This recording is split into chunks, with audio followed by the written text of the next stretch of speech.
और चलिए अब आपको लेकर चलते हैं न्यूज 18 के खास कार्यक्रम सर्वोत्तम प्रदेश उत्तर प्रदेश। जी, सरकार ने गन्ना की एफआरपी में 25 रुपए की वृद्धि की है। इससे किसानों को कितना लाभ पहुंचा है? देखिए, सच पूछो तो देश में 2 एफआरपी लागू होती है नॉर्थ साउथ इंडिया के प्रदेश के ऊपर, महाराष्ट्र, कर्नाटका और उस तरह के तमिलनाडु, और हमारे उत्तर प्रदेश, हरियाणा और पंजाब में एसएपी है, स्टेट एडवाइजरी प्राइस। तो जो एफआरपी है वो वहां 25 रुपए बढ़े हैं तो बहुत ज्यादा है, इसमें कोई शक नहीं, एक साथ 25 रुपए बढ़ाना। लेकिन हमारे नॉर्थ इंडिया में एसएपी है। लेकिन जब एफआरपी इतनी बढ़ती है तो भविष्य में हम उम्मीद कर सकते हैं कि एसएपी में भी उसी हिसाब से अगले सीजन के लिए 25 रुपए बढ़े हैं। तो मुझे उम्मीद है कि अगले सीजन में जो स्टेट्स हैं उसमें भी इतने बढ़ोतरी होकर मिलेगी तो किसानों के लिए बड़ी अच्छी बात होगी। मत्स्य, पशुपालन और डेयरी की बात करें विभाग की, आपके पास पिछले कुछ सालों की अगर बात करें तो ऐसी कौन सी योजनाएं थी जो आपको लगता है निकाली गई और वो लाभदायक रही हैं किसानों के लिए? देखिए, अगर आप मेरे मंत्रालय की बात करेंगे तो अभी 1 साल पहले ही आपको अगर पहले कभी बीमार हो गया तो आप फोन करेंगे डॉक्टर को, एम्बुलेंस आपके घर आ जाती थी, आपको लेकर हॉस्पिटल लेके जाते थे। पशुओं में समस्या थी, क्योंकि हॉस्पिटल्स कोई 5 किलोमीटर दूर है, कोई 7 किलोमीटर दूर है और पशु को ले जाना काफी मुश्किल काम है। 1 साल पहले एक योजना की शुरुआत की कि अगर आपका पशु बीमार है तो 1962 पे आप फोन करेंगे, एम्बुलेंस डॉक्टर के साथ, कंपाउंडर के साथ आपके घर पे पहुंचेगी, आपका ट्रीटमेंट होगा। हम आज दूध के उत्पादन में दुनिया में नंबर 1 है। हम करीब 60,000 करोड़ से ज्यादा का श्रिम्प एक्सपोर्ट करते हैं, झींगा बोलते हैं इसको। तो आप कह सकते हैं कि हम इस साल हमने पोल्ट्री में भी एक्सपोर्ट शुरू किया है। हमने श्रीलंका, आस पड़ोस के जितने कंट्रीज हैं उनको अंडा एक्सपोर्ट किया है। तो एक तरह से हम अब एक्सपोर्ट भी करने लगे। और पहले तो केंद्र सरकार, मैंने बताया ना, इस मंत्रालय का टोटली बजट, ये विभाग होता था कृषि मंत्रालय का, जब मैं मंत्री बना तो 1500 करोड़ रुपए पूरे देश का बजट था। आज मेरी एक योजना का, मेरे मंत्रालय की एक योजना है एफएमडी वैक्सीनेशन और ब्रुसेलोसिस वैक्सीनेशन। उसका बजट, एक योजना का बजट, एक वैक्सीनेशन प्रोग्राम का बजट 12,500 करोड़ रुपए है। जिस मंत्रालय का बजट 1500 करोड़ हो, उसकी एक योजना का बजट 12,500 करोड़ रुपए है। तो प्रधानमंत्री का और इस सरकार का कितना फोकस एनिमल हस्बेंड्री, डेयरी और फिशरी पे आप समझ सकते हैं। बालियान जी, किसानों की मांग अब तक पूरी नहीं हो पाई है, बात कहां पर फंसी हुई है? देखिए, मुझे तो ये मैं नहीं कह सकता कि बात कहां पर फंसी है, क्योंकि बातचीत में दूसरे 3 मंत्री लगे हुए हैं, 4 या 5 राउंड की बातचीत भी हो चुकी है। लेकिन बहुत सी बातें चूंकि अब क्षेत्र में है, चुनाव निकट है, तो हमें भी नहीं पता। बीच का दौर एक ऐसा है जब किसानों से बातचीत, किसान संगठनों से सरकार की कम हुई। ये बातचीत लगातार जारी रहे तो बेहतर है, और बातचीत से ही कोई भी अगर समस्या है, तो अगर किसान की कोई बात है तो बातचीत से ही उस समस्या का हल निकाला जाना चाहिए। तो किसान आंदोलन का पश्चिमी उत्तर प्रदेश में क्या असर पड़ रहा है? देखिए, जो अब मुख्य रूप से डिमांड सामने आई है वो है एमएसपी। कहा है कि एमएसपी, और पश्चिम उत्तर प्रदेश की मुख्य क्रॉप है गन्ना। एमएसपी से ज्यादा पश्चिम उत्तर प्रदेश का संबंध नहीं है, क्योंकि हम तो गन्ना पैदा करते हैं। गन्ने का एसएपी डिक्लेयर होता है, 370 रुपए क्विंटल गन्ने में जाना है, और वो सब किसानों का सारा गन्ना शुगर मिल में जा रहा है और हमें मिल भी रहा है। पंजाब में भी अगर आप देखेंगे तो 2 फसल मुख्य रूप से पैदा होती हैं, वो चावल और गेहूं। और पंजाब शायद देश का सबसे ज्यादा एमएसपी पर प्रोक्योरमेंट करने वाला प्रदेश है। वहां सभी किसानों का धान हो या गेहूं वो एमएसपी पे खरीदा जाता है। अब आप खुद समझ सकती हैं। वजह क्या मान रहे हैं फिर इसके पीछे? वजह तो मुझे नहीं पता। ये तो जो बातचीत कर रहे हैं मंत्री, किसानों से चल रही है जो ना, बातचीत तो कर रहे हैं मंत्री, क्या है उनको पता होगा। में ये बताइए आप, जो मंत्री बातचीत कर रहे हैं वो या किसान नेताओं को इसकी वजह पता होगी। क्या आंदोलन को आप राजनीति से प्रेरित मान रहे हैं? मैं ऐसा क्यों मानूंगा जब मुझे कुछ पता नहीं है? ऐसी बात तो मुझे माननी भी नहीं चाहिए। मैं इस बारे में यही कह सकता हूं कि बातचीत जो लगातार माननी जारी चाहिए, बालियान जी वो पूछ लेते हैं कि अगर 2014 से पहले की बात करें तो पश्चिमी उत्तर प्रदेश की अगर बात करें तो यहाँ पर कोई इन्वेस्ट करने के लिए तैयार नहीं था। छवि ऐसी थी, जब भी पश्चिमी उत्तर प्रदेश का नाम आता था तो सिर्फ दंगे और लड़ाइयों की बात ही आती थी अगर कहें तो। उसके बाद अब एशिया का सबसे बड़ा एयरपोर्ट जेवर की बात करें, उसको कवायद बनाने की तेज कर दी गई है। श्रेय किसको देना चाहेंगे? सर, ये तो मैं देश में जो डेवलपमेंट के काम है उनके बारे में श्रेय आदरणीय प्रधानमंत्री नरेंद्र मोदी को दूंगा, और प्रदेश में बेहतर कानून व्यवस्था हुई है उसका श्रेय मैं मुख्यमंत्री योगी आदित्यनाथ को दूंगा। मेरे जनपद में ही अभी हमने 3 दिन पहले जो सेरेमनी हुई है, करीब 8300 करोड़ के 93 नए प्रोजेक्ट मुजफ्फरनगर में लग रहे हैं, जिससे करीब 10,000 से ज्यादा युवाओं को रोजगार मिलेगा।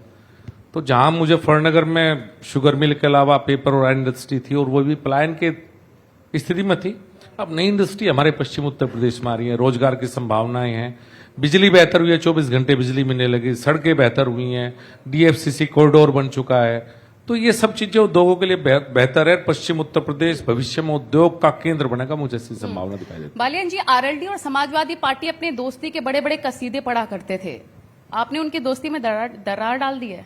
नहीं, मैंने तो कम से कम नहीं डाली। हाँ, वो डली है, वो दोनों बेहतर बता सकते हैं कि दरार डलने का कारण क्या रहा है। ठीक है, आपने कानून व्यवस्था का इससे पहले जिक्र किया। अगर कानून व्यवस्था की बात करें तो सियासी गलियारों में ये बात आम है कि राजनीति में तो आप सक्रिय रहे ही हैं, लेकिन 2014 के पहले जो कवाल गांव में दंगे हुए थे, उसके बाद से आपकी राजनीति में पकड़ जो थी वो और मजबूत हो गई, क्योंकि उसके बाद टिकट दिए गए, आपने नो डाउट बेहतर प्रदर्शन करके जीत दर्ज की। उससे पहले की कानून व्यवस्था की मैं बात करूं, 2014 के बाद की बात करूं, कितना चेंज आप देख पा रहे हैं? जमीन आसमान का चेंज है। हमारे किसी राजनीतिक विरोधी से भी पूछिए, वो भी रात के अंधेरे में बाहर नहीं निकलता था। ये पश्चिम उत्तर प्रदेश में रात के बाद गांव में रास्ता बताने वाला कोई नहीं था। चोरी, डकैती, राजनी, दंगे, जातीय तनाव, धार्मिक तनाव, यहां रोज का काम था। और आज आप हालात देखिए कि मुझे नहीं लगता कोई दंगा पिछले, जब से उत्तर प्रदेश में भारतीय जनता पार्टी की सरकार बनी है, कोई दंगा उत्तर प्रदेश में हुआ हो। साथ के साथ अब तो ये कह सकते हैं कि पहले हम हरियाणा जाते थे, रहने वाले कहते थे उत्तर प्रदेश में बहुत अपराध है, और अब हम हरियाणा में जाके कहते हैं या दूसरे प्रदेश में कि भाई उत्तर प्रदेश से सीख लो। तो बहुत बेहतर स्थिति उत्तर प्रदेश में होगी। उत्तर प्रदेश से सीख लो, और उत्तर प्रदेश की एक चीज और है जो बाकी राज्य कह रहे हैं कि वहां से सीखनी चाहिए। इवन अभी कुछ दिन पहले पीएम मोदी ने भी कहा था कि अगर किसी राज्य को किसी से सीखना है कि कैसे विकास को आगे बढ़ाया जाए तो वो उत्तर प्रदेश से सीखना चाहिए। और ऑस्ट्रेलिया के एक सांसद का भी कोविड के टाइम पे बयान आया था कि काश हमारे पास सीएम योगी जैसा अगर मुखिया होता तो हमारा जो देश है आज पता नहीं कहां पहुंच जाता। तो अगर बात करें चीजों को आगे बढ़ाने की, विकास की, और जिस तरीके से आपने बात की कि पश्चिमी उत्तर प्रदेश लगातार आगे बढ़ रहा है, तो युवाओं के लिहाज से अगर देखें तो क्या क्या चीजें युवाओं के लिए लाई गई हैं जिससे आपको लग रहा है कि युवाओं को फायदा हुआ? देखिए, युवाओं को क्या चाहिए? सबसे महत्वपूर्ण बात है अच्छी शिक्षा, और उसके बाद रोजगार। रोजगार कहां से मिलेंगे? सरकारी नौकरियों की एक सीमा है। अभी केंद्र सरकार ने पिछले एक साल में करीब 7-8 लाख 10 लाख वैकेंसी पूरे केंद्र में खाली थी। 10 लाख में से करीब 7-7.5 लाख वैकेंसी एक साल के अंदर भरी जा चुकी है। प्रदेश सरकार में भी अभी 60,000 नौकरियां निकलती रहती, वो एक सीमा है। उसके बाद जाएंगे प्राइवेट सेक्टर में। सबको तो सरकारी नौकरी नहीं मिल सकती, प्राइवेट सेक्टर में उद्योग आएंगे तो नौकरी मिलेगी। अब मेरे जनपद का युवा को नौकरी के लिए आए तो नोएडा जाना पड़ेगा या गुजरात जाना पड़ेगा। अब उसको सैलरी मिल रही है 15,000 20,000, वो नोएडा गुड़गांव में कैसे काम चलाएगा? अगर उद्योग मुजफ्फरनगर में होगा, उसी सैलरी में वो घर भी चलाएगा, अपने घर में बचा के ले जाएगा और काम भी अच्छा करेगा बेहतर। तो सबसे बड़ी बात तो यह है कि इंडस्ट्रियलाइजेशन हो। देखिए, खेती की एक सीमा है। हम तो कृषि प्रधान प्रदेश है हमारा, पश्चिम उत्तर प्रदेश विशेष रूप से कृषि के ऊपर आधारित है। लेकिन कृषि के अलावा जब रोजगार किसान के बेटे को चाहिए तो इंडस्ट्री उसके लिए जरूरी है, और वो काम ये सरकार, इंडस्ट्री को एक दिन में नहीं आ सकती।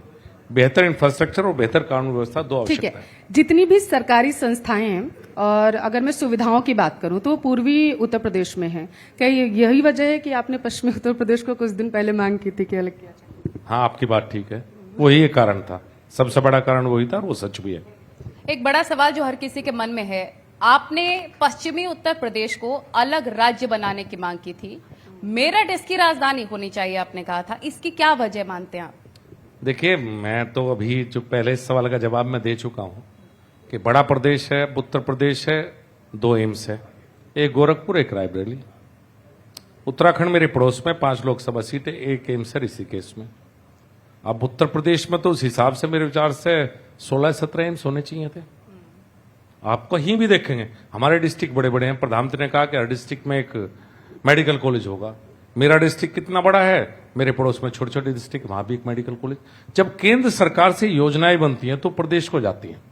हम वहां से कहते हैं कि एम्स हर प्रदेश को दे दो, उसमें मिजोरम और मेघालय भी आ जाता है और उसमें उत्तर प्रदेश भी आ जाता है। तो बड़े प्रदेश होने की वजह से हमारा जो हिस्सा है, अब मेरा हाईकोर्ट कितनी दूर है? 700 किलोमीटर। आप कैसे जाएंगे इलाहाबाद, बताओ? 700 किलोमीटर। कैसे न्याय के लिए चक्कर काटेंगे हम इलाहाबाद 700 किलोमीटर दूर जाकर। तो ये व्यवहारिक समस्याएं हैं और एक जनप्रतिनिधि होने के नाते आने वाले चुनाव अपने में- क्षेत्र की बात कहना मेरी जिम्मेदारी। आने वाले चुनाव में भी यही आपका मुद्दा होगा? मेरा मुद्दा कैसे हो सकता है? जी। मैं एक पार्टी का कार्यकर्ता हूं। इन निर्णयों के ऊपर मेरी स्वतंत्र राय हो सकती है और मुझे देनी चाहिए जनप्रतिनिधि होने के नाते, लेकिन क्या होगा, क्या एजेंडा होगा, ये सेट करना मेरी पार्टी तो का न्यूज 18 के इस मंच से आप मांग कर रहे हैं पश्चिमी उत्तर प्रदेश को अलग राज्य मैंने कहा, मैंने अपनी राय रखी है। मैं हमेशा अपनी राय ईमानदारी से रखता हूं। निर्णय लेना मेरी पार्टी का काम है। कोई मेरा इतना महत्वपूर्ण नहीं हूं कि मेरी बात को ऐसे रखी जाए। मैंने तो समस्याएं बताई हैं, जो पश्चिम उत्तर प्रदेश में कुछ समस्याएं हैं मोटे तौर पर, मैंने उनका जिक्र आपके सामने किया। ये तो बहुत बड़ा प्रश्न है कि क्या होना चाहिए। बहुत लोग चाहते हैं, बहुत लोगों के कहने से होता है, कोई मेरे कहने से नहीं होता। हाँ, मैंने अपनी राय हमेशा मंचों से सार्वजनिक तौर पर हाईकोर्ट की बेंच के बारे में भी रखी है। मैं तो कहता हूं पश्चिम उत्तर प्रदेश के सभी जनप्रतिनिधि, चाहे किसी पार्टी का हो, अरे भाई आप ये भी नहीं कह सकते क्या कि हाईकोर्ट की बेंच बननी चाहिए? ऐसा डर किस बात का? भाई कहना चाहिए 700 किलोमीटर दूर बेंच है, बेंच हमें मिलनी चाहिए। सब मिलकर कहेंगे तो कुछ न कुछ भविष्य में होगा। ठीक है, तो आप क्या मानते हैं कि आप पश्चिमी उत्तर प्रदेश की अगर बात करें तो क्या ये उपेक्षा का शिकार रहा है कि आजादी के इतने सालों बाद भी एक भी, जैसा अभी आपने जिक्र किया, एम्स नहीं, IIT नहीं, वजह क्या रही? क्या मानते हैं? देखिए क्या है कि अब तो विकास के अगर काम हो रहे हैं तो पश्चिम उत्तर प्रदेश सब ज्यादा। आप दिल्ली से आई हैं, एक्सप्रेस से आपको 1 घंटा भी नहीं लगा पहुंचने ये में। तो अब हो रहे हैं ना, RRTS आजादी के पहले। हाँ, पहले समस्या थी कि लीडरशिप ज्यादातर ईस्टर्न यूपी के पास रही है। आप देखेंगे हम हाईकोर्ट की बेंच ना मिलना भी इलाहाबाद की स्ट्रांग लीडरशिप का परिणाम है। मैं आपको बताता हूं, वहां की लीडरशिप स्ट्रांग रही है, हमारी लीडरशिप कमजोर रही, शायद इसी वजह से हाईकोर्ट हमें कभी नहीं मिल पाया। लेकिन अब जब से भारतीय जनता पार्टी है, विकास के मामले में तो आप कह सकते हैं कि हम पश्चिम उत्तर प्रदेश के दूसरे हिस्सों के मुकाबले हमें विकास पे सरकार का फोकस हमारे ऊपर ज्यादा है। RLD की अगर बात करें, सीट शेयरिंग को लेकर अभी कोई क्लियरेंस नहीं है, ना ही कोई अनाउंसमेंट हुआ है। कहीं पेच फंसा हुआ है क्या? इस बारे में किसी ने मेरे से बात नहीं की कि पेच है या नहीं है। जितनी जानकारी आपको है उतनी जानकारी मुझे मीडिया के माध्यम से इस बारे में ज्यादातर जानकारी मिलती है। तो क्या समीकरण बिगाड़ पाएगी पश्चिमी उत्तर प्रदेश में कांग्रेस और SP मिलकर? कैसे बिगाड़ेंगे? पिछली बार तो 4 थे, इस बार तो 2 रह गए। जब 4 पे समीकरण निबेड़े तो 2 क्या बिगाड़ेंगे? ठीक है, अग्निवीर की बात कर लेते हैं। पश्चिमी उत्तर प्रदेश के युवाओं के बारे में कहा जाता है कि वो सबसे ज्यादा तैयारी करते हैं सेना में जाने के लिए।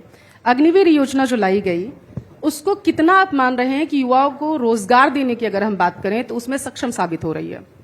देखिए, अग्निवीर योजना एक बहुत लंबी सोच के साथ लाएगी और शुरू में युवाओं के मन में भ्रम था कि भाई अगर हम कुछ साल बाद हमारी नौकरी चली जाएगी तो हमारा क्या होगा। उसके लिए उनके लिए पैरामिलिट्री फोर्सेज और फोर्सेज में रिजर्वेशन किया गया और एक ट्रेंड मैन पावर देश में तैयार हो, ये प्रधानमंत्री की उसमें एक सोच थी।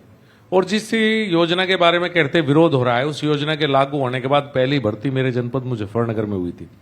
अग्निवीर की पहली भर्ती देश में मुजफ्फरनगर में हुई थी और युवाओं ने उसी उत्साह से, करीब मुजफ्फरनगर में 20 दिन भर्ती चली थी और मेरे विचार से करीब 2.5 लाख युवाओं ने उस भर्ती में हिस्सा लिया था। उन्हें पता है कि भविष्य में कोई दिक्कत नहीं है, भविष्य उनका उज्जवल है और मोदी जी अगर कोई योजना लेकर आए तो युवाओं के हित में निश्चित रूप से होगी, सबको अंदाजा। जी पालियन जी, लोकसभा चुनाव से पहले क्या UCC का नोटिफिकेशन जारी होगा? UCC अभी उत्तराखंड सरकार ने लागू की है, गुजरात सरकार इस पर तैयारी कर रही है, आसाम सरकार तैयारी कर रही है। तो एक दिन हमारी भी सरकार में आएगा, इलेक्शन से पहले आएगा, बाद में ये तो मुख्यमंत्री बता पाएंगे। इस पर आपकी क्या राय है? आनी चाहिए, अब निर्णय तो वो लोग लेंगे कब आए। उत्तर प्रदेश का जब भी जिक्र किया जाता है अब, तो एक चीज कही जाती है, और जितने भी बीजेपी शासित राज्य हैं, अगर मैं कहूं, चाहे राजस्थान की बात करूं, मध्य प्रदेश की बात करूं,